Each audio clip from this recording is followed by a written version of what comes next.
on Syria, please. A couple more on Syria.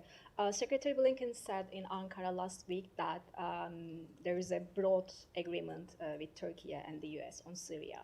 I wonder, is that include the northeast Syria, because you have a major disagreement because of the US's support for the YPG, which Turkey considers the Syrian branch of the PKK, a designated terror group by both the US and Turkey. So this continues to be an extremely delicate and extremely difficult issue that we are working on with our Turkish counterparts, and it was the conversation. It was a large part, not all, but a large part of the conversation between Secretary and his Turkish counterparts, as when it was, of course, a conversation at the meetings in Aqaba over the weekend.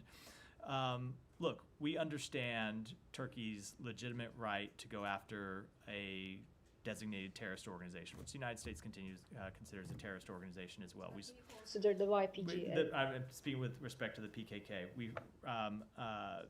YPG is widely accepted, considered as the Syrian branch of the PKK. I understand. We have designated the PKK, and we respect their right to go after that organization. I will just say what we have made clear to all the parties that we have engaged in on this issue, that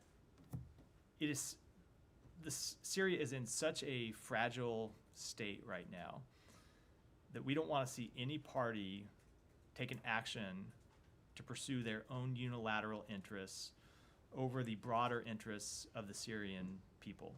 That this is a time to increase stability, not to further devolve into sectarian fighting. And in addition, the SDF does incredibly important work in the counter-ISIS coalition, a coalition of which Turkey, of course, is a member.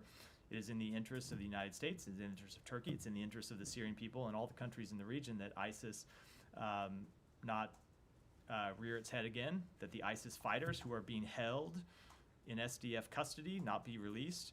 And so we're going to continue to work through that. It is an extremely difficult issue, but we're going to continue to engage with our Turkish counterparts. I suspect it's something we'll be talking to them about this week. It's an important partner in the fight against ISIS or Daesh, I might say.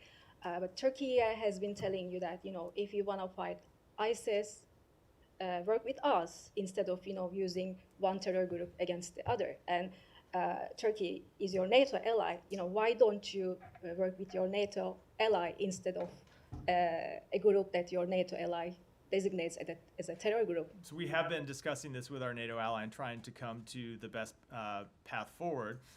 But as I said, even considering Turkey's very legitimate national security interests at this delicate time, what we are trying to avoid is Syria devolving once again into sectarian fighting.